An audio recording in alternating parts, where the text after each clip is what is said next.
Hello, Q-Citizens! Ako po si Konsehala Doc Ellie Juan, ang inyong doktora ng bayan na Distrito 6, may serbisyong maaasahan. Hello, Q-Citizens! Ako si Konsehala Christine Matias, ang kalinga at malasakit ng Distrito 6. Hello, Q-Citizens!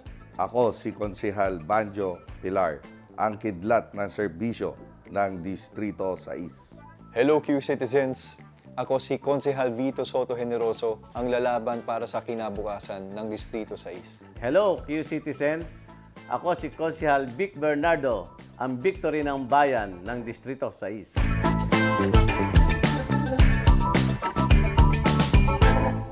Yung unang pinaka-resolution na pinas ko sa 22nd City Council is yung urging all the Q-Citizens to observe the Sight Saving Month kasi very important and personal siya sa akin as a optometrist and as a doctor.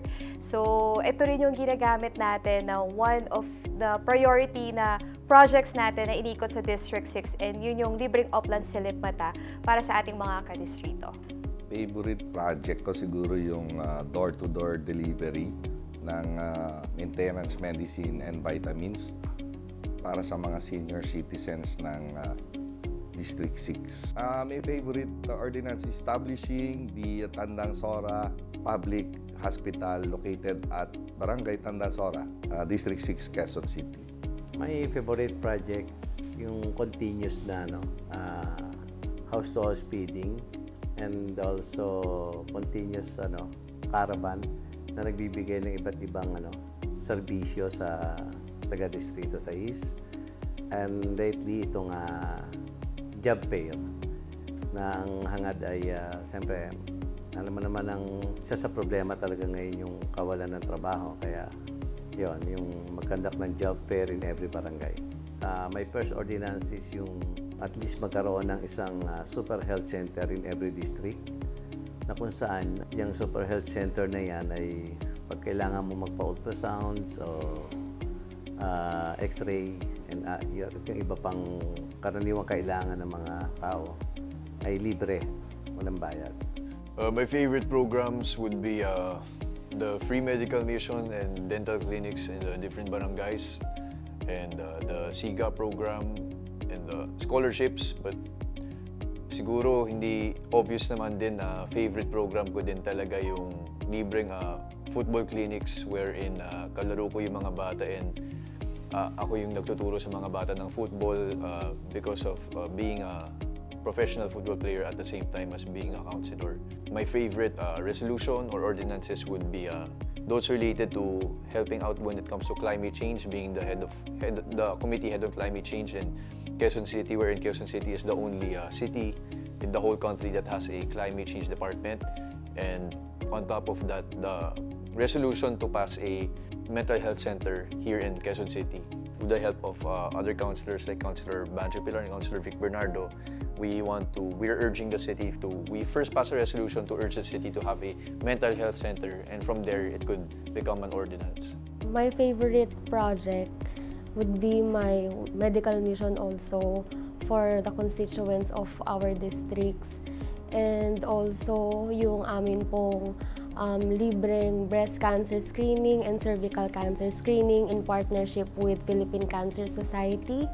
So ano po yun, ginagawa po namin yun every month para po sa mga kababaihan ng aming distrito. And whenever po na ma-diagnose sila, if ever na biopsy, at ma-diagnose na meron silang cancer, ang Philippine Cancer Society po, nagbibigay po sila ng libreng chemotherapy treatment para po sa ating mga kababaihan. And also, ang akin pong favorite resolution, since I am the chairman of the Committee on General Services, ang ginagawa po namin, tina-transfer na po namin without cost yung ating pong mga vehicles sa kanila po mga departments. And ang nangyayari po doon, since na-transfer po natin sila, nakaka-save po yung ating city ng millions of pesos pagdating po sa kanilang insurance, pagdating sa kanilang repairs, and maintenance. So, yun po.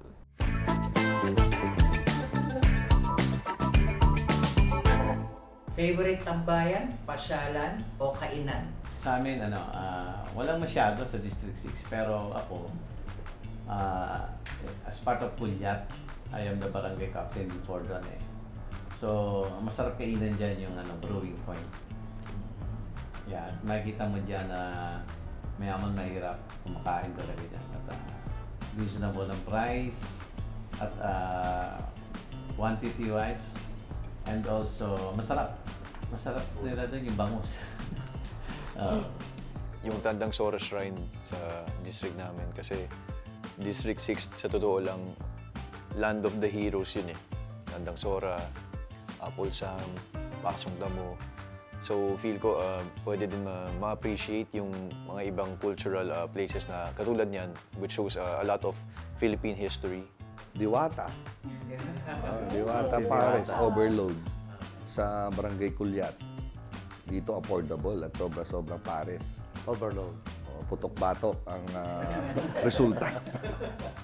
Merong isang maliit lang siya na kainan na sa Barangay Baysa siya, na yung nag-aano din doon is mga tiga-Barangay Apolonio Samson. Mga lutong bahay siya na very affordable pero talagang masasarap and talagang Filipino talaga. Favorite tambayan, yung Nook Cafe. Alam niyo po ba yung Nook Cafe? sa Tandang Sora. Kasi yung cafe na yon, sa akin pala yon. Okay, so yung pinaplug ko na yung sarili kong cafe. Kasi yung kinagandahan dun sa Nook Cafe, nag-training talaga ako para lang makagawa ng coffee. Kasi yung ibang coffee shops, nagkakaroon malapit sa amin is usually hindi coffee beans yung gamit nila. So ako po, gumagawa yun ng cafe ng coffee beans and also, opo, doon po talaga ako nakatambay. Minsan ako din po yung bartender, ako din yung barista. So, very affordable yung price. And ang maganda kasi, naaabot ko din yung mga kagustuhan ng mga kabataan na mag-coffee na affordable price. Actually, yung District 6 is, kung tawagin, is historical Banlat, di ba? Banlat Historical District. Diyan talaga. So, lahat ng barangays dyan is may kanya-kanyang history.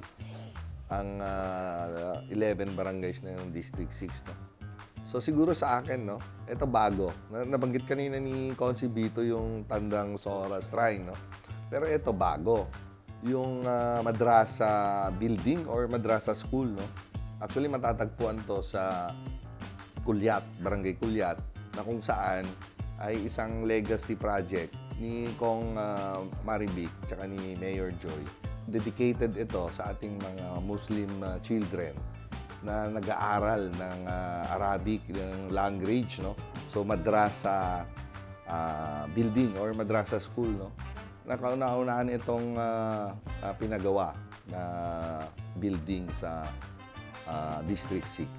Ako, another thing sa along sa Central Avenue, yung INC museum. Yan, dinadayo talaga. Kaya lang may appointment yata ron. Pero ang pumupunta kasi talaga doon mga iba't ibang lugar sa ibang bansa pa rin eh.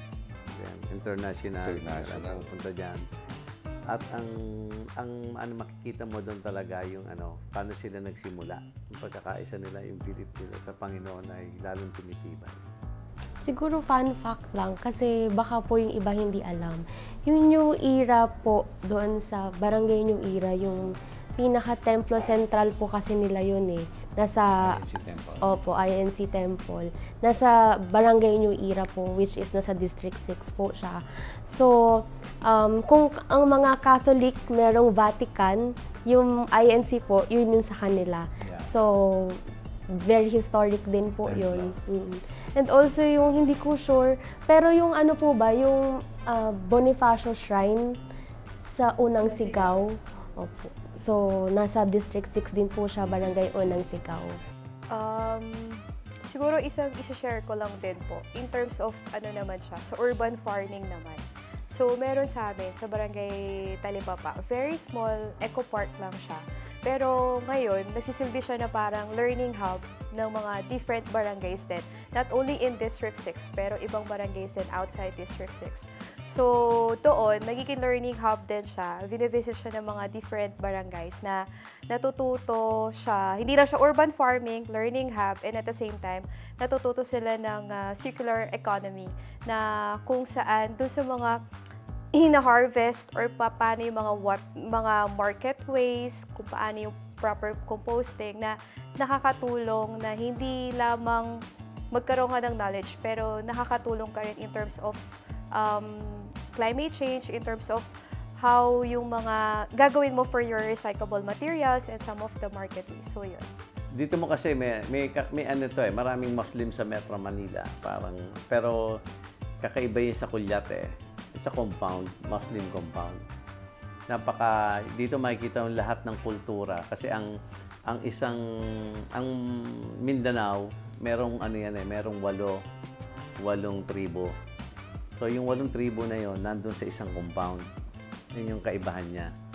No, isang compound na parang isang maliit na Mindanao, nandun lahat yung mga lahi ng tribo nila.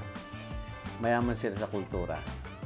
And kamakailan lang, si Mayor and the DTI, parang pinaplano nila ituloy yung gawing tourist destination yung Salam Compound.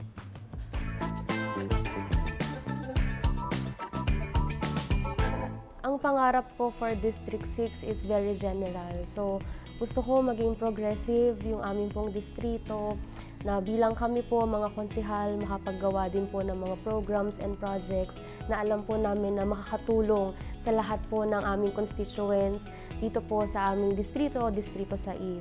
Siguro yung mga programa po na yan, kailangan po namin na pag-isipan ng mabuti at gawin din po yung aming kailangan gawin bilang inyo pong mga mambabatas dito po sa Quezon City. And also, syempre, bilang isang nurse, nais ko din pong maging aware yung ating pong mga constituents about health teaching. Dahil marami po ako nakakasalamuha ng mga constituents po natin sa Distrito 6 na minsan ay natatakot po silang magpa-check up. Pero I assure you, lahat po kami po mga konsehal, ng aming pong congresswoman at syempre katulong ang ating pong Mayor Joy Belmonte, Vice Mayor Gian Soto, lahat po kami nagtutulungan para po makapaggawa ng magagandang programa para po sa ating distrito. Ang pangarap ko para sa Distrito 6 ay gusto ko sana na in the future we're going to have Olympians from District 6, and as I'm growing the football grassroots community in District 6, I wish in the future we would have a Philippine team representing us in the World Cup when we have grassroots athletes, grassroots football players from District 6, or maybe even from the grassroots program I started here in District 6. I hope it could grow towards the whole country, and from there we'd have a really good grassroots foundation, grassroots sports programs in every LGU. Pangarap ko sa District 6, sana dumating yung panahon na mas maraming may trabaho. Sana magkaroon lahat sila ng kakayahan na kapag may sakit ay makayanan na nila. Sa ngayon kasi talagang number 1 problema ng District 6 trabaho, hanap buhay, at saka yung kalusugan issue, yung health talaga. Ako naniniwala nando kasi yung pag-unlad. Pag may trabaho ang bawat pamilya, maski hindi mo na ayudahan yan, maski hindi mo na tulungan, they can stand on their own. At yon, siyempre pag may trabaho ka, mapapangalagaan mo rin yung sarili mo. Ang pangarap ko para sa District 6, ang pagkakaroon ng 11 barangays ng isang decente at livable na evacuation center. Since ang mga problema natin ay flooding, actually it's not only the problem of Quezon City but it's a global problem. So sana magkaroon ng bawat barangay ng isang evacuation center na kompleto ang gamit, livable, tsaka decente, para yung ating mga residente ng District 6 na nasa low-lying areas ay merong mapupuntahan kaagad pagka parating na ang isang typhoon, no, or kalamidad na pwedeng mapuntahan ng ating mga residente. Ang pangarap ko po para sa Distrito 6 ay inclusivity and equality. As a chairperson of Committee on Women, Family Relations, and Gender Equality, tayo ay kaisa ng ating butihing Mayor Joy Belmonte para sa ating distrito na patuloy ang patas na oportunidad sa mga sektor, anuman ang iyong katayuan sa buhay, patas na oportunidad sa trabaho, edukasyon, at pangkalusugan. At ito ay para sama-sama tayong lahat tungo sa isang inklusibong lipunan.